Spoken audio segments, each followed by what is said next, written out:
Muito boa tarde, ex-ministra, ex-senadora Ideli Salvati. É um prazer conversar com a senhora. Muito obrigado por ter atendido ao meu convite. Seja bem-vindo ao Jogo do Poder. Muito boa tarde, Marcelo. Boa tarde também aos nossos ouvintes. E estamos aqui à disposição aí para as perguntas. Eu vi que você escolheu a dedo a companhia na sequência, né? Eu quase ri que me acabei aqui. É só para lembrar, os tempos passados. Veio o filminho, viu, Marcelo? Veio o filminho, tá? Assim, a minha propaganda para o Senado em 2002 era: Santa Catarina tem direito a 3 cadeiras no Senado. Você acha justo que 2 sejam ocupadas por uma única família e todas as outras famílias fiquem com apenas uma? Então é isso. Bom, depois você pergunte a ele se ele gostou daquela propaganda que eu fiz. Pode deixar. E pelo que eu sei, teve embate até na Assembleia Legislativa também, né? Porque na época, né, eu era líder do PT, né, e a gente se pegava o tempo inteiro, né? Era líder da oposição, líder do governo, e era ali, né? Por isso que quando, na eleição de 2002, eu me apresentei também como anti-Bornhausen, né? Entende? Nessa contraposição, pegou, porque a gente tinha uma história, né, de embates já antigos, né? O senhor acha que, mesmo com esses embates, que é natural da política, o senhor acha que a política anterior, no passado, ela ainda não tinha podemos dizer assim, uma melhor categoria, podemos dizer assim, no debate? Não era um outro nível, não era uma outra discussão, não era um Marcelo, outro entendimento? Indiscutivelmente, entende? Nós fazíamos debate político, era enfrentamento político, era de ideia, era de posição, entende? Era de postura, era de projeto, né? Era de visão de mundo do país, do Estado, né? E então era nesse nível que era feito. Hoje é uma baixaria, né? Essas fake news, essas coisas absurdas que são postadas, que são veiculadas. Parece que as pessoas perderam totalmente a capacidade de, sabe, juntar um com um para somar 2, entende? Porque são tão absurdas as coisas que são veiculadas que qualquer pessoa com um neurônio, entende? Só 2, um neurônio, poderia, mas assim, tá tão como é que eu vou dizer, né? Foi tudo tão preparado, né? Incentivado nessa questão do ódio. Eu te mandei, né, um vídeo quando você me fez o convite, uma coisa absurda. Uma professora da Universidade Federal, fazendo um vídeo, né? Ela é professora de Libras, né? De linguagem de sinais. Inclusive era todo o vídeo era em linguagem de sinais, fazendo antivacina, entende? Com os argumentos, porque assim, a liberdade,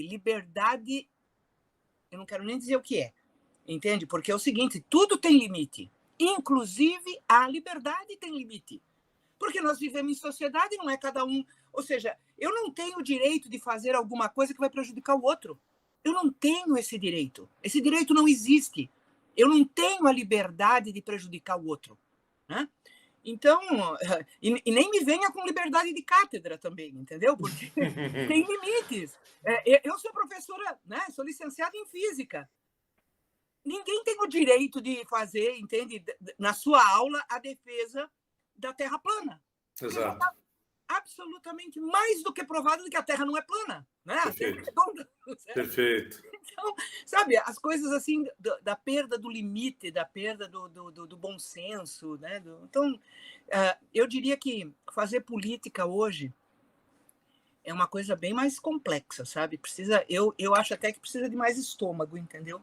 Porque antes na minha época, né, assim, eu lembro, né, dos embates com o Paulinho Bornhausen lá no Senado, com o Antônio Carlos Magalhães, era embate político, entendeu? A gente ia para o pão, queijo, argumento e tal, certo?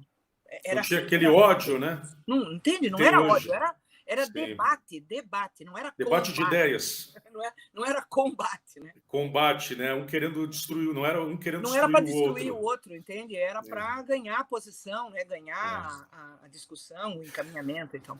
Pois é, e a senhora sempre teve, mas eu sei que a senhora teve boas relações também até com seus opositores, por exemplo, o Jorginho Melo, né? A senhora chegou a ser muito próxima a ele, a senhora tem uma boa relação com o Paulo Bauer também, senador e senador também do PSDB, entre outras lideranças, né?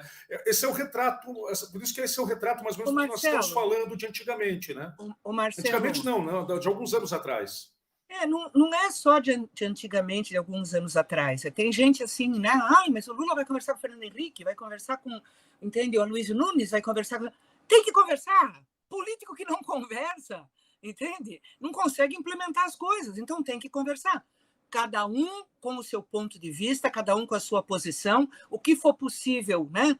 Confluir, conflui, o que não é possível, entende? Agora, nem, nem com nem todo mundo você pode conversar, porque tem os que não querem nem ouvir, quanto mais conversar. Então, aí não adianta, certo? Aí não adianta. Talvez o Então, problema acho não que esteja aí nessa questão, as pessoas não quererem ouvir, quererem mais falar do que ouvir. é porque é o seguinte, né? Com essa coisa do ódio, de querer ganhar no grito, entende? E tal, é assim, não interessa o que está sendo. Até porque é o seguinte, quando acabam os argumentos com esse tipo de gente, quando acabam os argumentos, aí ele te xinga. Ele te xinga, entendeu? Ele te xinga e acabou. Então, encerra toda e qualquer possibilidade, né? Então, aí quer vencer no grito, quer vencer no berro, né? Vem com posicionamentos. Então, eu acho que está muito contaminado. Inclusive, eu tenho dito muito isso, sabe, Marcelo? Nós temos uma tarefa aí que eu acho que espero, né, que a gente seja bem sucedida de tirar o Bolsonaro, de derrotá-lo no primeiro turno, de preferência, né? Tá? Mas o Bolsonaro fez sair, eu chamo assim, ele tirou dos esgotos o que é de pior na sociedade brasileira. Porque a gente sempre soube, né, Marcelo, que numa sociedade como, né, um país como o Brasil, né, que teve mais de 300 anos de escravidão, capitanias hereditárias, a maior concentração de renda do planeta e tal, a gente tem machista, racista, homofóbico, elitista, né? Isso existe na sociedade. Uhum. Qual foi o problema nosso? Qual é o problema nosso? É que tudo isso que a gente sempre soube que existia, tá? Agora estão se achando. Porque como eles se sentem representados na figura, entende, machista, homofóbica, racista, elitista, autoritária do Bolsonaro, eles se dão o direito, entende, de deitar e rolar. Então, eles estão incentivados, eles estão estimulados. Então, a nossa tarefa não vai ser só, entende, derrotar o Bolsonaro na urna. É fazer este esgoto social voltar para o seu canto, entendeu? Pararem de, entende, se acharem no direito de que pode bater, matar, entende? Perseguir. Mas com as redes sociais aí, ela também ela não potencializou essas atitudes do machista, do homofóbico, do racista. Ela não acabou, ela também, de certo modo, ela acabou também potencializando esse tipo de voz também? Com certeza, Marcelo, com certeza. Inclusive porque é o seguinte, ó, qual é a lógica da rede social? Dos donos da rede social, né? Aquilo que causa, né? Aquilo que agita, que cria polêmica, etc. e tal, é o que movimenta e o que fatura economicamente. Então, eles não têm interesse nenhum de fazer um trabalho que seria absolutamente necessário, entende? Que deveria ter uma legislação rígida. Fez discurso de ódio, cometeu crime, porque racismo é crime, homofobia é crime, machismo é crime, está identificado, entende? Como crime. Então, toda vez que alguém cometesse isso na rede social, deveria ser punido. Só que, quando eles tiram o conteúdo, ou eles, entende, bloqueiam, etc. e tal, eles estão tirando o agito da rede social, que é o que dá entende? Mais dinheiro para eles, mais movimentação, mais visibilidade. Então, As redes sociais, elas têm muitas coisas positivas, né? Muitas, muitas. Eu poderia aqui passar horas listando coisas positivas, mas, ao mesmo tempo, elas se transformaram, até porque, assim, tem gente que acha que tem, como é que se diz assim, ninguém vai descobrir. Então, pode fazer o que bem entende, porque ninguém vai descobrir. Que está Descobre. impune, porque está atrás de um Exatamente. computador. Né, exato. Exatamente. Ninguém está vendo quem está com nome falso, entende? Perfil falso, etc. e tal. É que é possível punir. O problema é que vai contra os interesses, entende? Dos proprietários punir, entende? Das redes. E tem rede, inclusive, que sequer se submete a qualquer legislação brasileira. Está em discussão aí a história do Telegraph, né? Que eu espero que o Barroso tome a atitude de impedir, entende? Agora, durante o processo eleitoral, a utilização, porque eles, por eles não terem sede no Brasil, eles não poderão sofrer qualquer tipo de fiscalização. E a gente sabe, né, que as redes bolsonaristas estão assim muito atuantes, né, no Telegram. 16:14, esse é o jogo do poder. Eu entrevisto Idely Salvati, ex-ministra, ex-senadora, ex-deputada. Bom, a senhora ocupou alguns dos principais cargos deste país, a senhora teve uma influência muito forte nos governos Lula e Dilma, e a senhora, de repente, depois de um tempo, a senhora, claro, se afastou, claro, teve um processo natural, assumiu o governo de Michel Temer, depois teve a eleição de Bolsonaro, mas a senhora se vê novamente no cenário eleitoral? A senhora, por exemplo, é pré-candidata a algum cargo nesta eleição? Não, Marcelo, eu não sou pré-candidata a nada, tá? Eu vou completar 70 aninhos agora no dia 18 de março, né? Os cabelinhos assumir, agora a pandemia é ótima, né? Minhas filhas assumiram os cabelinhos brancos. Mas é o seguinte, uma coisa é você não ser pré-candidata, entende? Eu acho que eu tenho clareza, inclusive porque é fundamental também a gente ter essa renovação geracional, entende? Acho que a gente tem possibilidades e potencialidades com muitas candidaturas, pré-candidaturas que estão colocadas, entende? Agora, uma coisa é você não ser pré-candidato, outra coisa é você estar fora do cenário da atuação política. Eu estou absolutamente ativa, né? Estou ajudando o PT Nacional, estamos, entende, trabalhando. Eu tenho um programa semanal, entende, na TV PT, no PT, né, que é o PT Cidades, inclusive convido quem quiser, né, assistir hoje às 19 horas. Nós vamos trabalhar, né, ouvir um pouco o que está sendo feito na área de educação em dois municípios nossos, entende? Então, eu ajudo, né, toda essa relação, organizar as atividades com o prefeito, com o vereador, com o deputado estadual, entende? Atividades lá com a Câmara, com o Senado.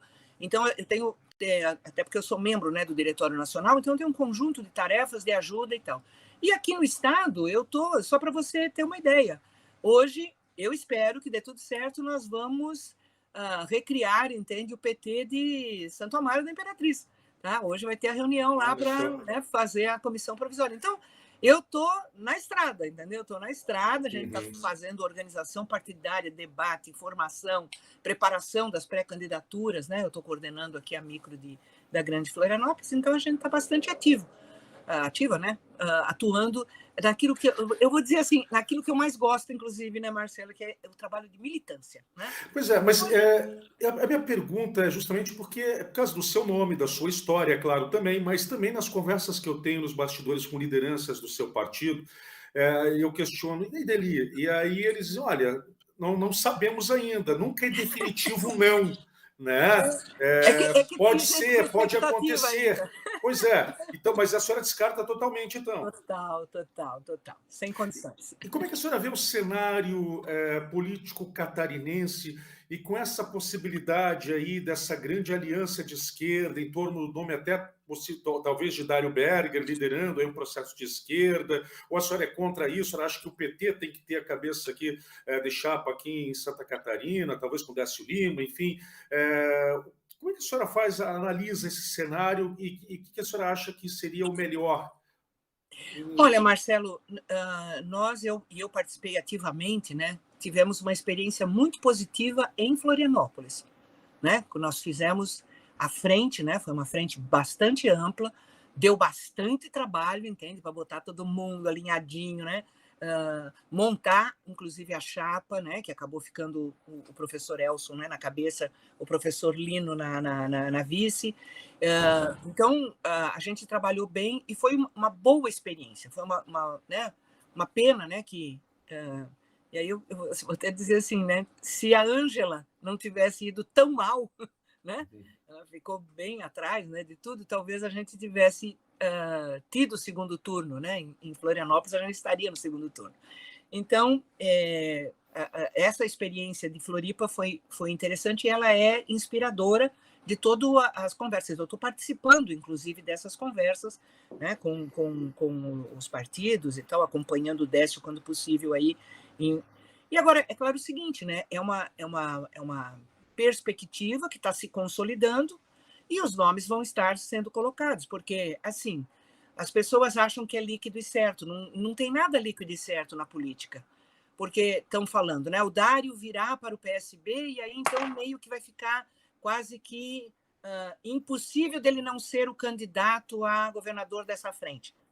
Como? Não tem nada líquido e certo. O Décio está aí, está bem colocado, foi candidato da vez passada, né?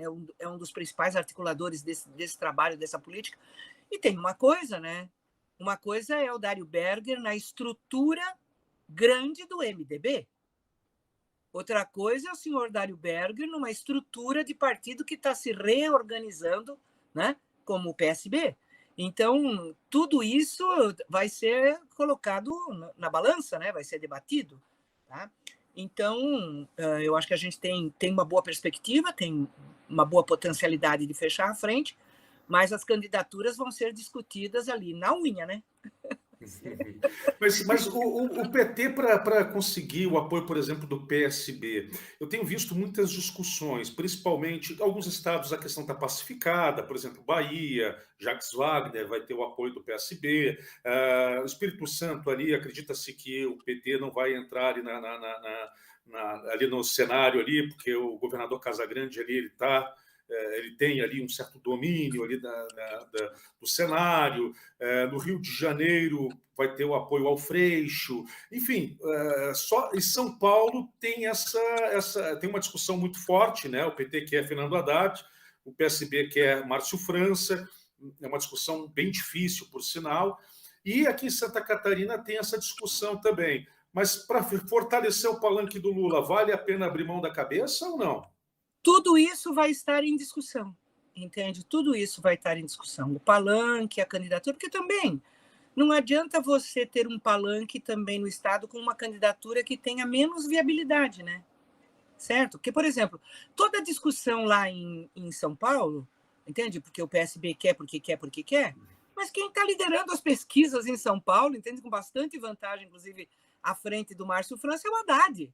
Então, não tem lógica, entende? Você abrir mão de uma candidatura que está... Como está acontecendo no Rio Grande do Sul, né? O pessoal do PT do Rio Grande do Sul colocou o nome do Edgar Preto, todo mundo estava meio que achando que era assim só para, né, ocupar espaço, marcar posição. Ele está muito mais, né, melhor colocado e vai ser difícil tirar o Edgar Preto lá da discussão do PT do Rio Grande do Sul, entendeu? Então, agora, eu acho que tem coisas que estão acertadas mesmo. O Freixo lá no Rio de Janeiro está acertado, entende? Eu acho que em Pernambuco, apesar de ter várias discussões, mas vai caminhar. Não, porque é o seguinte, quando você faz conversa política para alianças, né, articulações e tal, todo mundo pede tudo. É assim, é do jogo. Todo mundo quer tudo. Né? Aí depois vai ter que, né, o caminhão começa a andar, as melancia começam a se mexer, vai se ajeitando. Principalmente, eu acho que numa situação como nós temos, onde a tarefa prioritária é dar a vitória ao Lula e dar governabilidade ao Lula. Porque também não adianta o Lula ganhar com esse Congresso do jeito que está aí. Entende? Aonde é tudo, entende? Negociata, chantagem, entende? Pressão, entende? Não. Então, nós vamos ter que trabalhar muito essa questão das bancadas, né? Da eleição dos deputados, deputadas, senadores, senadores. Então, tem ajuste, é possível, né? Tem ajuste que você pode, inclusive, como já foi, né, colocado, entende? Um vai para o governador, vai para governador, tu vai para o Senado. Possibilidade de eleger os dois. Tá?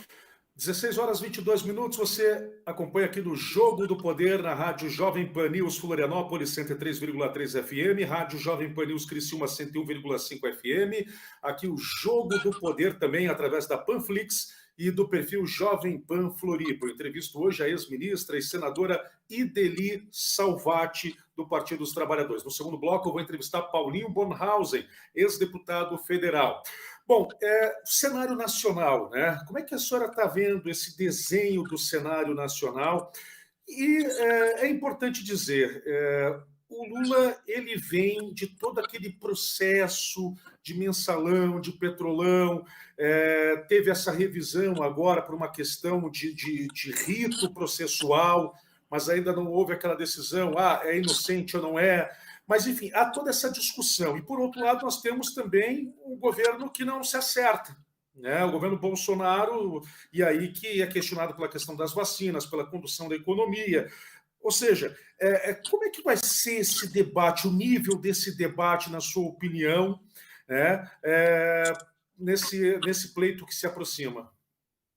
Marcelo, para a gente poder conversar sobre esse tema, a gente tem que falar da Constituição brasileira. A Constituição tem um artigo que diz que toda pessoa é inocente até prova em contrário. Portanto, o Luiz Inácio, ele é inocente. Não tem essa história se é inocente ou não é. Ele é inocente, porque não foi meramente uma questão ritual. Entende? Não tinha prova. Não provaram nada do que acusaram em mais de... São 23, acho que já está em 23 processos que todos foram ou ele foi anulados, ou então foram encerrados, ou foram... Entende? E o mais interessante é que agora começam a aparecer as provas do processo que foi feito para, né, perseguir o Lula, punir o Lula, tirar o Lula da eleição, inclusive com benefícios pessoais. Entende? O tal do juiz, né, ladrão, como disse o Braga, né, o deputado do PSOL, corretamente, porque foi um juiz que roubou a democracia, roubou o nosso direito de votar no Lula, porque o Lula ia ser candidato, ia ser eleito, ninguém tem a dúvida disso. Entende? Então, ele roubou o direito da população brasileira de votar no candidato, entende, que era franco favorito. Então, agora estão aparecendo as coisas. Inclusive, esses últimos dias, aparecendo a barbaridade, e ele não quer dizer. As coisas do Lula, ele punha no jornal, entendeu? Quebrava sigilo, etc. E ele não quer dizer quanto é que ele ganhou de propina naquele contrato lá, com aquela empresa lá dos Estados Unidos que administra a falência das empresas que ele quebrou, com a máfia jato, como eu chamo. Eu não chamo de lava jato, eu chamo de máfia jato, porque ali era tudo interesse, entende? Inclusive as escutas, né? O hacker de Araraquara, que fez, acho que um dos... Eu o equiparo ao Assange, entendeu? Ele fez um benefício para o país quando colocou a nu toda aquela maracutaia, aquele jogo combinado, prova, entende, sendo forjada, delação sendo, né, montada para poder, né, embasar os processos e tal. Então, eu acho que o Lula tira de letra isto. Ele tira de letra. Acho que o povo brasileiro tira de letra tudo isso, entendeu? Porque nós não podemos ter um judiciário que se permita... inclusive, tem uma coisa que eu não consigo entender, porque com tantas provas da maracutaia que eles fizeram, tá, para benefício pessoal... Gente, o Dallagnol já está há quanto tempo fora do Ministério Público? Terminou de ganhar, não sei, parece 300, 400 mil de férias atrasadas. Da onde que vem toda essa maracutaia, entendeu? Tudo que eles montaram para poder faturar com palestra, com benefícios, entende? Aquela fundação com o dinheiro, entende? Do processo da Petrobras nos Estados Unidos era 2,5 bi para eles administrarem. Então, sabe, eu acho que esse assunto o Lula tira de letra, letra. Para encerrar, porque o nosso tempo infelizmente corre, mas nós vamos marcar outras entrevistas se a senhora aceitar. Vamos. O que vai fazer, o que o Lula vai trazer de diferente para o eleitor, para encantar o eleitor que está preocupado com a questão econômica, 14 milhões de desempregados, cerca de 6 milhões de desalentados, pessoas em situação de fome, de extrema pobreza, pessoas em situação de insegurança alimentar, né, que as pessoas confundem com fome também, claro que passam fome também porque comem hoje e não sabem se vão comer amanhã, enfim, inflação, enfim, todo o cenário. O que o Lula, na sua opinião, vai trazer de diferente para encantar o eleitor? Ele tem dito alto e bom som que ele só quer ser presidente para fazer mais e melhor. E o que o Lula traz para o eleitor é uma lembrança de época melhor. Entende? Época onde as pessoas tinham emprego, tinham salário, entende? Podiam comer, podiam viajar, podiam, né, viver com um pouco mais de dignidade, tinha a questão, né, do Minha Casa Minha Vida, um financiamento, ou seja, esta vida que já foi melhor, entende? As pessoas lembram, e o Lula passa confiança, porque ele pode dizer, eu já fiz, vou fazer mais e melhor. Ele pode dizer isso, ele tem credibilidade para dizer isso, né? Então, eu acho que é isso que por aí que vai, né? A nossa... E assim, né? Eu ontem fiquei... Esses grupos de zap deixam a gente doida, né, Marcelo? Mas ontem eu fiquei recebendo imagens de uma ocupação. Você sabe que a história, né? Você falou aí da fome, das pessoas vivendo, né, na rua, sem emprego, sem tal... Eu recebi vídeos, entende, de uma desocupação que ocorreu ontem à noite, sem ordem judicial, entende, numa ocupação aqui em Palhoça, ali próximo do Frei Damião, né? Onde os que foram lá desocupar, né, à noite, sem mandato judicial e tal, atiraram nas pessoas, feriram. Então, sabe, esta barbaridade aí é que nós não podemos mais admitir. Entende? Não podemos mais admitir as coisas acontecendo, entende? A revelia da lei, a revelia do Estado de Direito, entende? Sendo feito coisas totalmente ilegais, além de ilegais, absurdas, né? Porque imaginar que numa pandemia como esta, entende? Com toda a dificuldade, as pessoas não têm o direito nem de fazer um barraquinho num terreno vazio que ninguém está usando, entende? Sabe? O que já é um absurdo, né? Fazer um barraquinho, né? Para não poder ficar ao relento. E ainda ser, né, surpreendido com tiro, bomba e porrada, como a gente diz, né?